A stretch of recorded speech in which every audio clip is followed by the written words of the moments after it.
Bismillahirrahmanirrahim. Assalamualaikum warahmatullahi ta'ala wabarakatuh. Pemirsa channel YouTube MZT Malang Raya, Alhamdulillah pada video kali ini bersama kembali dengan kami dalam kajian playlist kisah sahabat baginda Nabi Muhammad Sallallahu Alaihi Wasallam, di mana kita kembali kepada kitab Suwar min Ahyatis Sahabah daripada karya Syekh Abdurrahman Rafat Basha.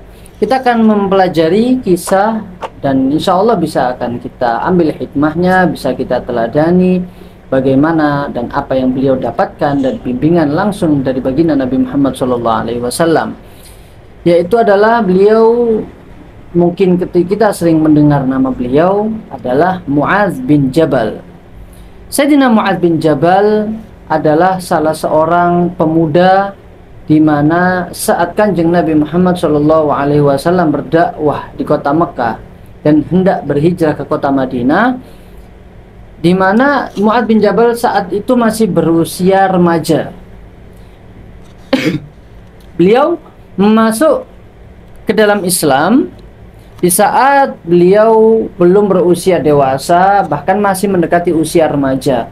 Tapi Mu'adz bin Jabal kecil saat itu, remajanya Mu'adz bin Jabal adalah seorang remaja yang penuh dengan kecerdasan, ketangkasan, dan juga keberanian. Sehingga beliau pun dengan kecerdasannya bisa menangkap dan memahami bahwasanya agama Islam yang diajarkan dan disebarkan, didakwahkan oleh baginda Nabi Muhammad SAW adalah sebenar-benarnya agama dan sebaik-baiknya ajaran. Dan beliau juga seorang pemuda yang tampan, pemuda yang tangkas, dan juga seorang pemuda yang memiliki paras cukup indah, sehingga beliau pun selain seorang pemuda yang cerdas, beliau juga seorang pemuda yang tampan dan dikenal di kalangan pemuda-pemuda di kota Madinah. Sayyidina Mu'adz bin Jabal masuk Islam lewat seorang da'i dari kota Mekah, yaitu beliau yang salah seorang sahabat yang termasuk dari as-sabiqunal awwalun, termasuk sahabat yang lebih awal masuk Islam, kemudian berdakwah menyebarkan Islamnya di kota Madinah, adalah sahabat Mus'ab bin Umair. Sehingga tatkala Sayyidina Mus'ab bin Umair menyebarkan Islam, mendakwakan Islam di kota Madinah, kemudian berbaiatlah beberapa puluhan orang, kurang lebih 72 orang yang seperti kita tahu jumlahnya di kitab-kitab sejarah, kitab-kitab sirah.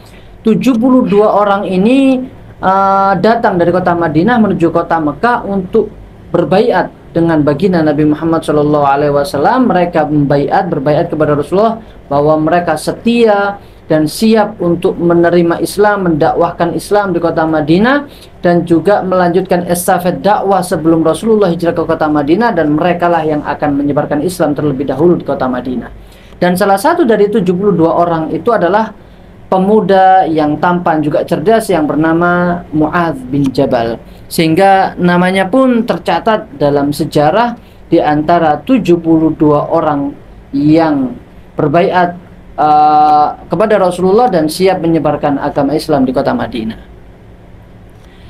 Sehingga ketika Mu'adz bin Jabal sudah melakukan baiat dan sebelumnya sudah masuk Islam lewat dakwah dari Mus'ab bin Umair dan memantapkan keislamannya kepada Rasulullah, melakukan baiat dari kota Madinah menuju kota Mekah dan siap untuk mendakwakan Islam, maka Mu'adz bin Jabal bersama dengan beberapa pemuda ketika kembali kota Madinah, mereka memiliki dan mereka sepakat untuk melakukan tugas yang unik.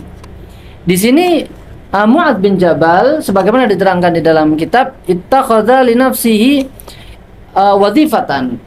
Mu'adz bin Jabal dengan beberapa pemuda mereka bersepakat, berkomitmen untuk melakukan dakwah dengan cara yang unik. Mereka, para pemuda ini bersiap ataupun sepakat untuk mengambil dan mencuri beberapa berhala yang dimiliki oleh orang-orang yang berada di kota Madinah, dan mereka akan mengambil berhala tersebut, menghancurkan berhala tersebut, dan mereka akan menyiapkan strategi apa yang akan dilanjutkan dan apa yang akan dilakukan kepada berhala-berhala milik orang-orang Madinah. Mereka melakukan hal ini secara terang-terangan maupun juga secara sembunyi-sembunyi. Ada salah satu kisah di sini yang diceritakan sendiri oleh beliau. Mu'adz bin Jabal beserta beberapa rekan beliau yang sesama pemudanya, mereka memiliki satu tugas yang yaitu adalah mengambil berhala dari salah seorang tokoh yang sudah tua, dari tokoh Bani Salamah, salah satu suku, salah satu kabilah yang ada di kota Madinah. Dan salah satu tokohnya adalah beliau yang bernama Al-Amr bin Jamuh, Amr bin Jamuh, yang nantinya beliau akan masuk Islam. Amr bin Jamuh adalah pemimpin daripada Bani Salamah, kabilah Salamah yang berada di kota Madinah.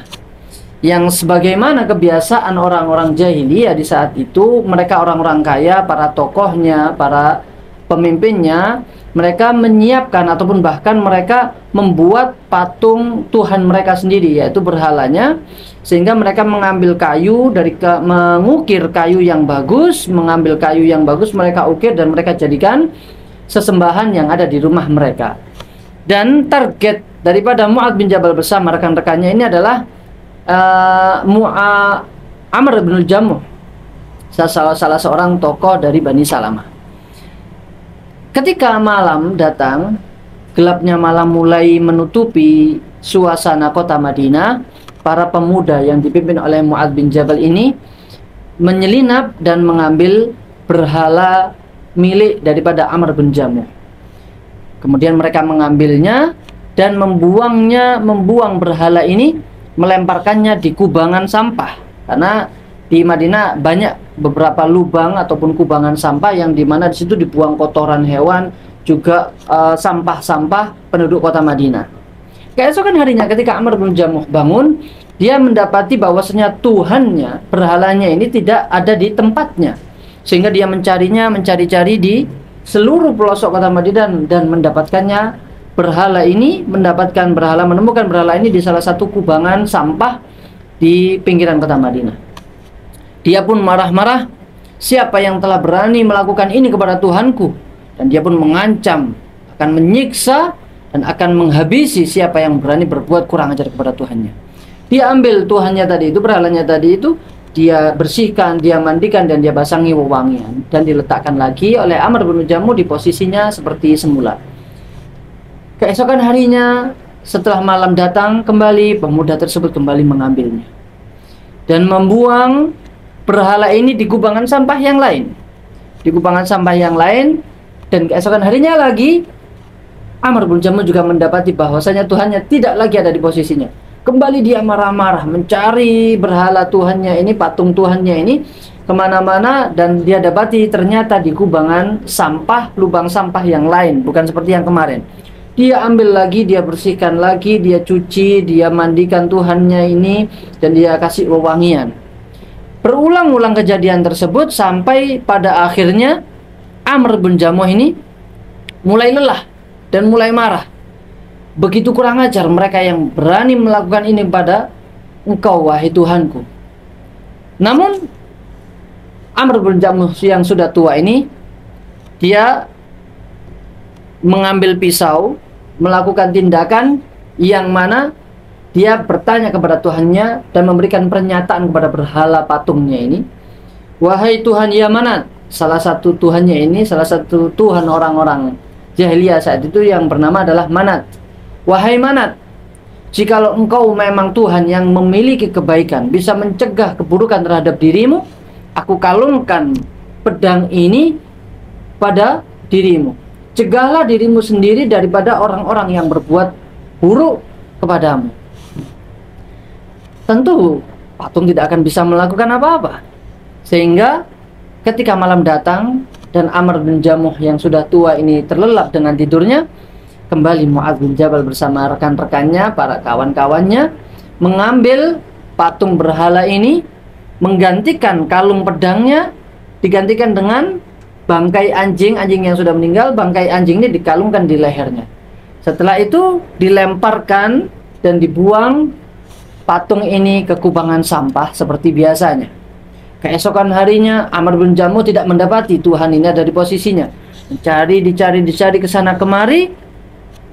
Kemudian Amr bin Jamuh mendapati bahwasanya Tuhan berhalanya, Tuhannya yang dia sembah, patung dari kayu ini yang dia buat sendiri dan kemudian dia sembah, ternyata berada di kubangan sampah bersama bangkai anjing yang terikat di lehernya.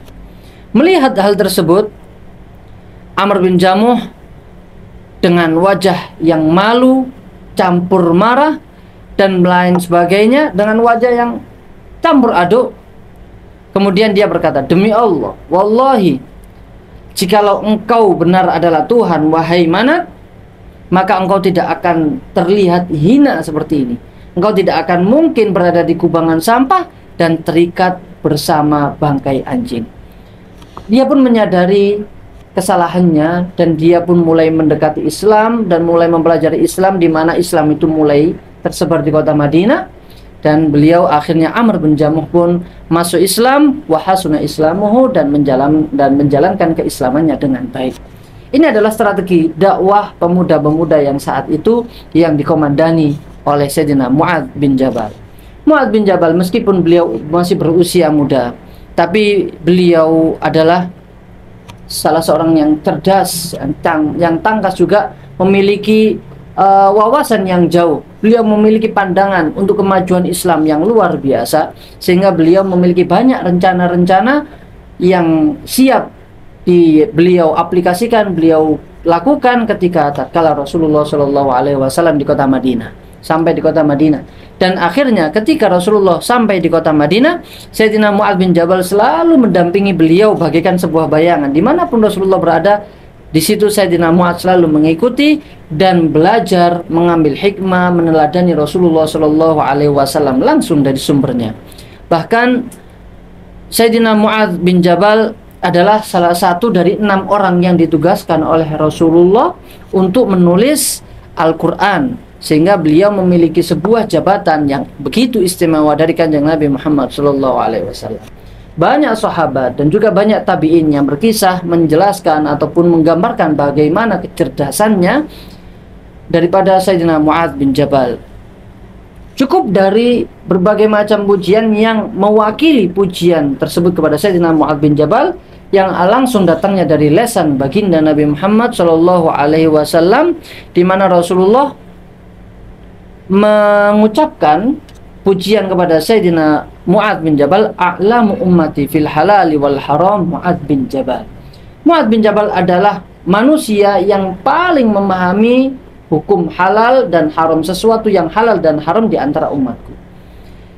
Dan beliaulah Sayyidina Mu'adz bin Jabal yang langsung mendapatkan pendidikan dari Rasulullah, dan sebaik-baik Mu'adz bin Jabal mendapatkan sebaik-baik guru, sebaik-baik pendidik, sebaik-baik muallim, dan juga sebaik-baik murabbi adalah baginda Nabi Muhammad sallallahu alaihi wasallam. Masih banyak teladan yang akan bisa kita dapatkan, strategi, kecerdasan, gambaran, pemikiran Sayyidina Mu'adz bin Jabal yang insya Allah akan bisa kita pahami dan kita kaji. Insya Allah pada video selanjutnya akan kita lanjutkan. Wallahu musta'an. Assalamualaikum warahmatullahi wabarakatuh.